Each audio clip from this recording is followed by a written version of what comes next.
Good evening. I'd like to welcome everybody to the March 5th River Falls Planning Commission meeting. First thing we'll do is stand and say the Pledge of Allegiance. Pledge Allegiance to the flag of the United States of America and to the republic for which it stands, one nation, under God, indivisible, with liberty and justice for all. We'll get a roll call then. Woolsey? Here. Cecil? Here. Morissette? Here. Toland? Here. Moody? Here. Reese? Here. Okay, next we have approval of the minutes from the January 15th meeting. Mr. Mayor, I move approval of the minutes from the 15th. I'll second it. All in favor? Aye. Opposed? Okay, next, public comments. If there's anybody in the audience has anything they'd like to stand up and talk about, now would be the time. Okay, we'll move on to current items. The first thing we'll talk about is the depot, the city station development project. And looks like Brandy's going to give us a little report on that.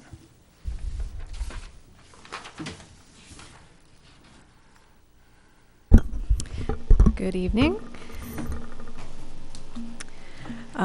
Yes, I have a report to give on the Depot and City Station project. We received an application from Gerard Development LLC the beginning of February.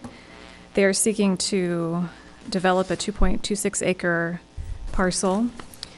We received a general development plan, a rezoning request, and right-of-way vacation request. The project is located at the southeast corner of Clark and Cedar Streets, just northeast of City Hall where we are. The project site covers 2 lots. One holds an existing apartment building that would be demolished as part of this project. The project site is within TID number 14, which was created in 2018, with the intent to redevelop this site for a residential project. The city is currently in negotiations with the Gerards on a development agreement for the overall project, and that is anticipated to go to City Council for review next Tuesday. Oh, gosh. What? It's on. Okay. So the overall development project is 2 names. So we have the Depot and City Station. The Depot project will be a 50-unit affordable senior housing, and City Station will be 24 units market rate. The Gerards were awarded $350,000 approximately in tax credits from WIDA. And both projects are anticipated to fill housing needs that were identified in our 2018 housing needs analysis. So this is a fairly large project that is going to need multiple city approvals. So I've listed those on the screen above. So I've already mentioned the developer agreement. The project is going to need rezoning, and in order to be consistent with our comprehensive plan, future land use map amendment is also needed. A right-of-way vacation was requested, and then this will be a planned unit development project, which is 2 steps with the GDP and the SIP. There's also going to be some lot line adjustments, so we'll do a certified survey map, and then the development will be reviewed at a staff level as well. So the items that are bolded in the screen are the ones that we're looking at tonight. The rezoning and the future land use map are going to be in one of the resolutions, PC 01, and then the right-of-way vacation is PC Resolution 02. And then the general development plan, we're not voting on tonight. We're just giving you a broad introduction of it, and that will be looked at. We hope we'll have revisions on that in order to have a meeting in 2 weeks, so on the 19th. So the first item on the that we'll be looking at is the rezoning. So the subject site is currently zoned B2. So the map on the screen shows the top is the current zoning and the bottom is proposed zoning. So it's currently B2 and I1, and it's also located in the downtown overlay district. Surrounding land uses are City Hall to the south, medium density residential single family houses to the west, the Kinnickinnick River to the east, and then mixed commercial and industrial structures to the north. The current zoning of the site is inconsistent with both the current and proposed uses. Staff recommends rezoning to R3 multifamily, which is intended for higher density housing and multifamily structures and related complementary uses. The R3 zoning provides an appropriate base zone for the proposed 74 unit residential project, and it's also consistent with the proposed zoning and the TID plan that was adopted in 2018. We sent out notice of the rezoning in the mail per our ordinance, and then also placed a rezoning sign on the property. We received one comment from the public to date, and that was in an email I received yesterday from Elizabeth Bowden, and I provided that to each of you at your desk as well.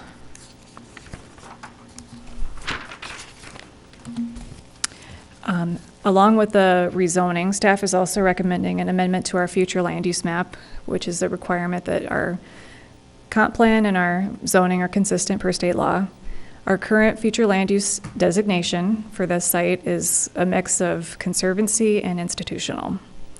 In order to allow for the residential zoning, we're proposing, I believe it's high density residential with conservancy on the, I believe it's 75 feet from the ordinary high water mark. So that includes all of the steep slopes, floodplain, and the trail. The third item that we're looking at is right-of-way vacation. The city engineer and other staff have determined that there is right-of-way in the area that is surplus and could benefit the project.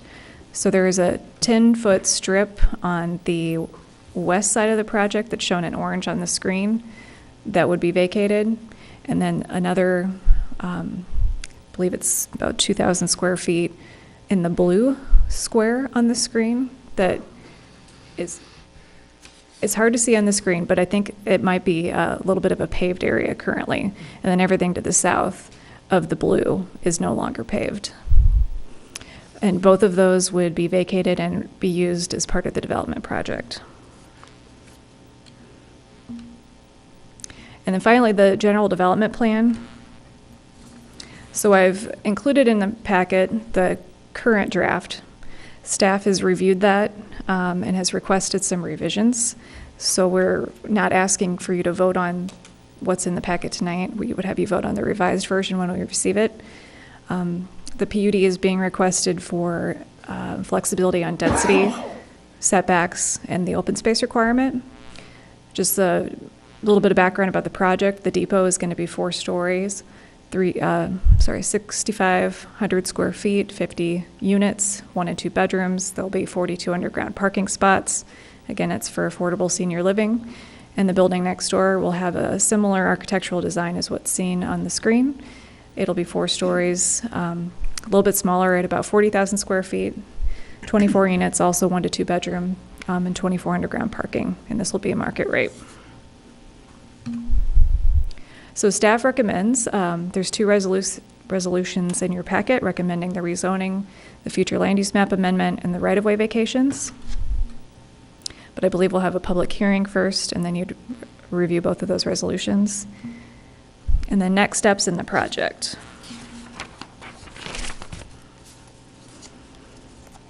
So as I mentioned before, we're expecting the development agreement to go to the City Council on March 12th.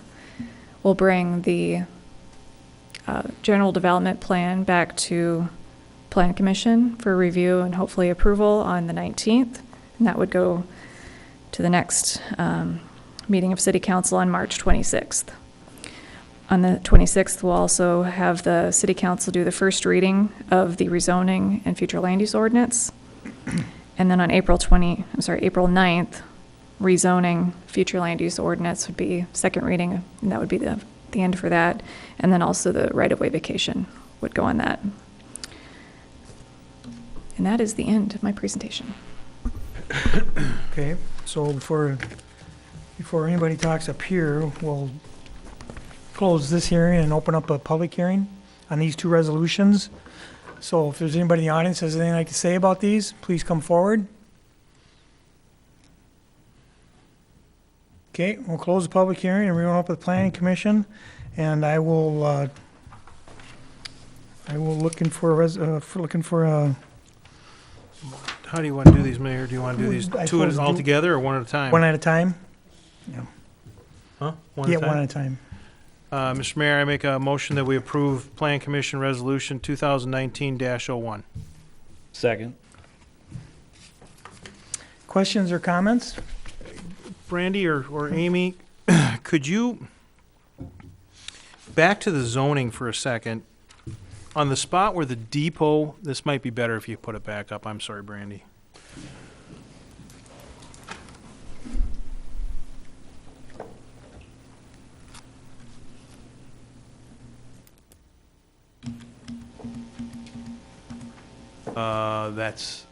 Is it that one? Yeah. So it was, the depot spot was zoned B2, is that right? Correct. And when did we change it to B2, do you know? I don't. I think I know, but I'm not sure. I think it was changed to B2 about 12 years ago when there was an original building planned for that site. And there was a TID, the original TID was put on that site, and there was a property that was going to be built there, was going to be an office building. I think I have seen something with maybe Matt Frisbee's name on it. Yes, that was it, yeah. Okay. And in the economics of the time, it was during 2007, and the economics didn't work out for him, and he had to back away from the project. So I guess my point is this has been designated for development, but I don't know why why we didn't change the city station zone at the same time. Was sort of my. I would imagine probably for the same reason that we're not changing the property to the north, for example. I would expect that it was just the depot site back then Yeah. that was being considered for development. Okay, all right, And- that makes sense. Okay. That makes sense. Okay, thank you. Mm-hmm. That's the only question I had, Mayor. Anybody else have any questions? Just a comment about the property north of that, across the street on Cedar Street, and this, I was looking at the Kinney Corridor plan, and this fits right into what the plan was, so, I'm assuming that in the future, it's gonna be kind of a contiguous, well, there's the street there, but zoning in the same way where it'd be residential, and that's what the Kinney Corridor plan indicated, and I just wanted to Yeah. note that, so this is in line with that plan that was just passed, so. Yes. And it's been intended for development for 12 years. I mean, Oh, yeah. it just is now happening as the economics of it. Okay, does anybody else have anything? Otherwise, all in favor of this resolution? say- Aye. Oh, don't, you're fine, sorry. Aye. Sorry. In favor? Okay, now I'm down to the next one. Take a motion. Mr. Mayor, I make a motion that we approve Plan Commission Resolution 2019-02. Questions or comments on this one? This is about the vacating the right of way. This is surplus land. Yep. One of the concerns that I had, and I think I know the answer again, but I'll ask staff to make sure, that vacation of the 10 feet would be normally where the sidewalk would be. The intention with the PUD is that a sidewalk or some pedestrian mode would go into that, would become part of the general development plan, if I'm not mistaken. We're not losing the sidewalk is essentially what we're saying here. We're It's going to be pretty, the building is going to be right up to the Yep. sidewalk, even porches. So that's something to consider with the general development plan is how that is going to interact with the building height and the closeness to the sidewalk. Yes, But yes, there will be a sidewalk. okay. That's the only question I had. Anybody else? All in favor? Aye. Opposed? Okay. So next we'll go on to updates and information of a building inspector report from our wonderful building inspector. All right, good evening, Mayor and Commission members. I'm Dave Hovel, if you don't know, the building inspector for City of River Falls. And I'm gonna give you the 2018 year-end building report. Acknowledge Angie Bond for helping me put the PowerPoint together. Basically, I'm going to cover a little bit about subdivision, vacant single-family lots, number of permits issued, construction costs, both for residential and commercial. We'll cover a few miscellaneous things concerning rental properties, code enforcement, and then we'll talk quick about a contractors meeting and homeowners meeting. Just a reminder, the city has municipal code, chapter 15 is our building code. It adopts the state building codes. It's the UDC 1 and 2 family dwellings, SPS 323, 325. Commercial code, which now adopts the international building code, but there are a few Wisconsinisms. Wisconsin still has its own plumbing code. And then the electric code is kind of split up. The 2000 NEC, which we adopt, they still use that for 1 and 2 family homes, but the state has taken the 2017 NEC, and that's applied for the commercial buildings now. Here's just a quick a view of the active subdivisions in the city. The green is the villas, phase 2 and 3, villas of Sterling Ponds. They're basically the most recent ones other than the red. 2 is Sterling Ponds, phase 1. And down below on the left there's pink, that's Spring Creek. It's called Shady Bend of Spring Creek. That kind of sat there. The lots are a little more expensive, but that's starting to develop there. The blue just down below in the bottom, which is east of the high school, is Knollwood, and they added another street in that subdivision, both sides, and that's fairly busy now. And then the top right would be the Boulder Ridge subdivision, where there's still lots up there, but that's still active. There's enough available lots up there per this screen. The top 7 are probably older subdivisions, a couple, 3, 4 years old. And then Villas of Sterling Ponds, phase 2, 3, and as Sterling Ponds 1. Those are the most recent ones. I'm trying to think what's up there. Spring Creek South, that one came in, 2 years ago, and that filled up like that. That's pretty much done. There might be one empty lot down there. This is for the total for the past 5 years. I took a comparison of the building permits issued, 16 up, 17, 18. 16, we'll talk about that. I'll kind of cover that, why it's so much higher than the rest. 2018, though, the permit numbers weren't as high. The construction cost was, and I don't know if that's partly because labor shortage. I know I'm talking to some areas, and they say it's hard to find good labor or good people, and if you do, you got to pay them more. They're going to go to the union, and then I think construction costs as a whole are up a little bit. Single-family homes, our average, as you can see, right around 50, 55. This year we had 50, last year was 57, 58. But yet you look at the construction costs again, change a little bit. I have for the average construction cost in 2016, the average home was $173,000 with a high of a $400,000 home and the low of $110,000. And then 2017 was $169,000 was the average. It dropped a little bit with the high being $290,000 and the low of $100,000. And then this last year it was $196,000 was the average with a high of $365,000 and a low of $130,000. So I think that low in 17 they were building more slab on grade homes, the 2-bedroom simpler, or the easy split levels. There were not a lot of 2 stories and so forth. Residential additions, same thing. They're pretty steady. They haven't gone wild. They hold their own. It's the remodels, basement additions, alterations, that type of thing. So this is the single-family homes. These are some of them that were down in Spring Creek South, and now some of them are showing up in Villas of Sterling Ponds. Again, slab on grade, 2-bedroom, 2-car garage, living room, dining room. That's about it. Fairly simple. I think they're fairly popular because they seem to building them. Here's a kind of a split level tuck under, actually built in the older part over on Rocky Branch, one of the Rocky Branch additions. And then we still had a 4-plex built last year, in Stonebrook in Spring Creek. We had an 8-plex 2 years ago, and then a 4-plex, and then this last year this 4-plex went in. That one that subdivision is pretty well full for multi. Commercial permits, again, you see they're up a little in 2018. Well, I guess it's only this is new. 7 new buildings in 2018. 2016, if I cover that, in 2016 we had the biosolids building. The city put up $3.7 million. 2W vending was $5 million. Land O'Lakes, which they had their lab and their field facility, those combined to be $20 million. And then we had the medical clinic at 2.5. So that was in 2016. That's why you see the big jump in construction cost. 2017 was kind of slow. We had 4 or 5 permits, a lot of small projects commercially wise, and the biggest project in 2017 was our the St. Croix Valley Incubator Building at 2.4.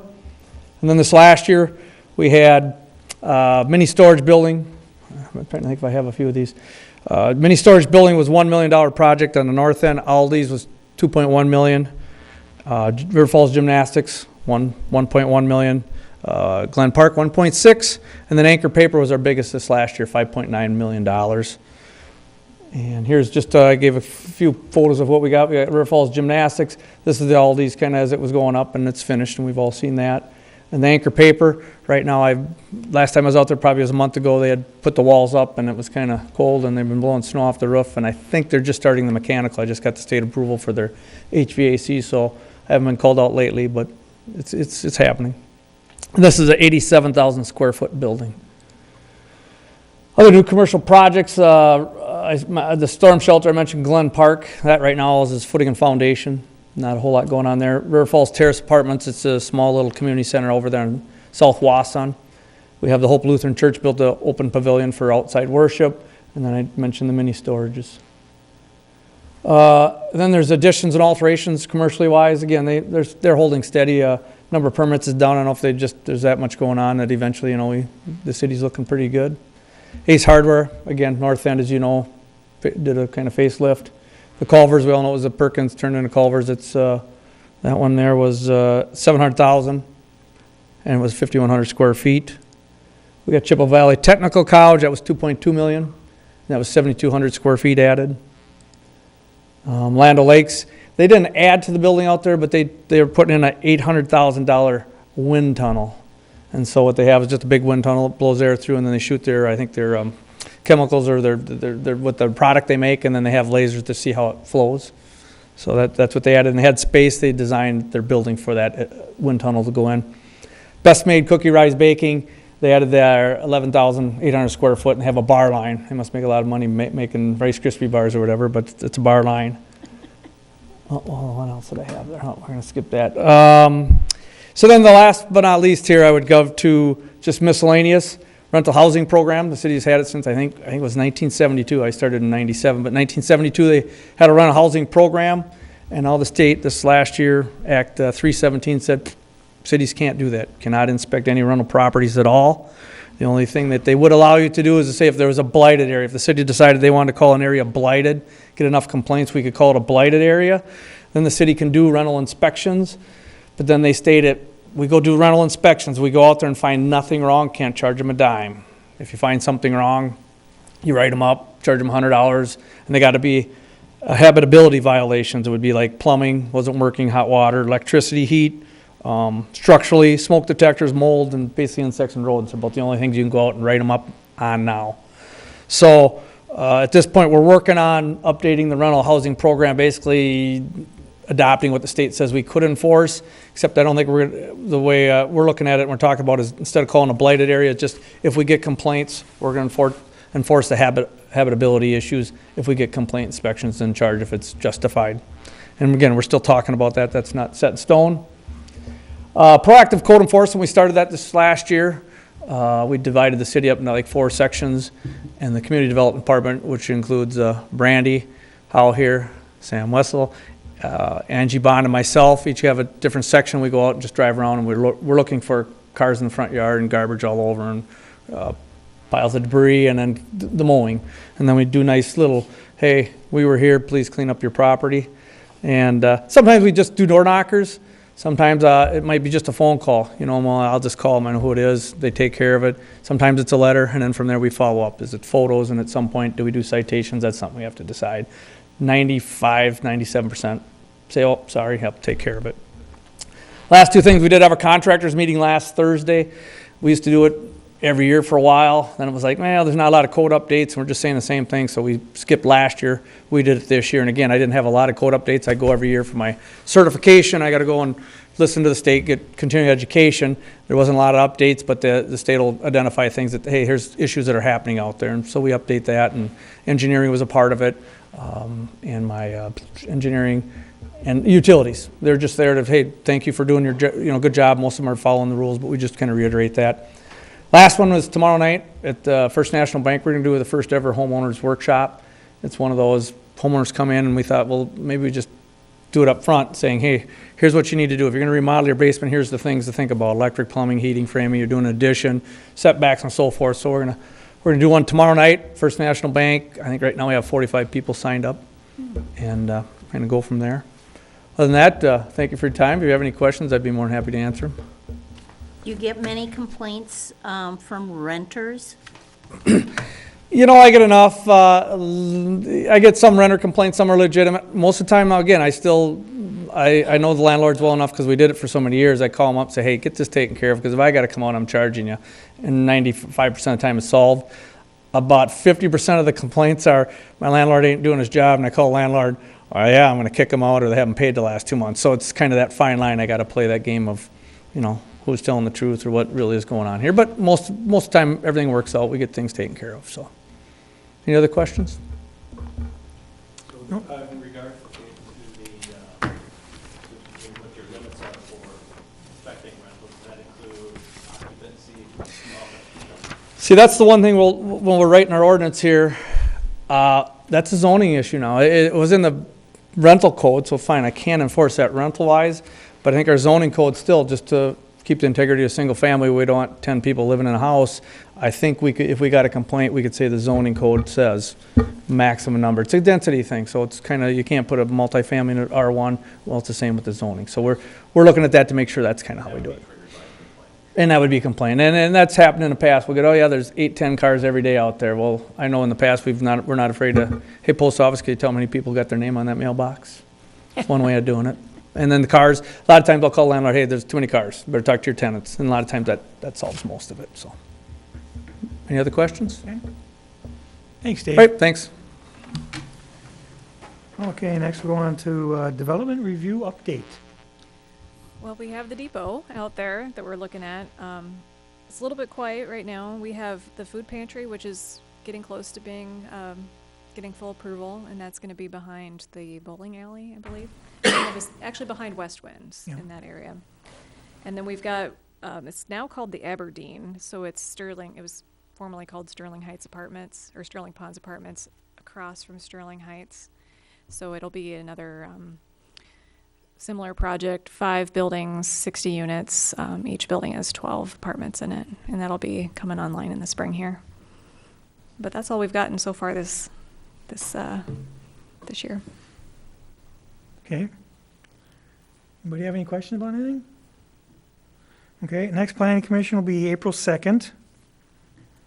We're gonna have our workshop after this, so. Oh, next meeting, I'm sorry, I sent this out Oh, that's right, before, I'm sorry.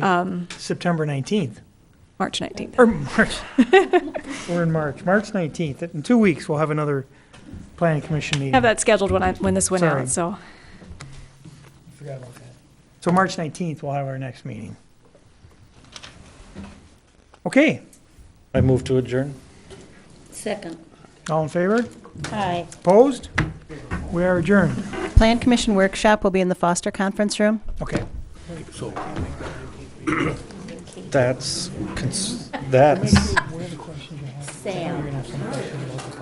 Sam, very much for sending me that email. This will be on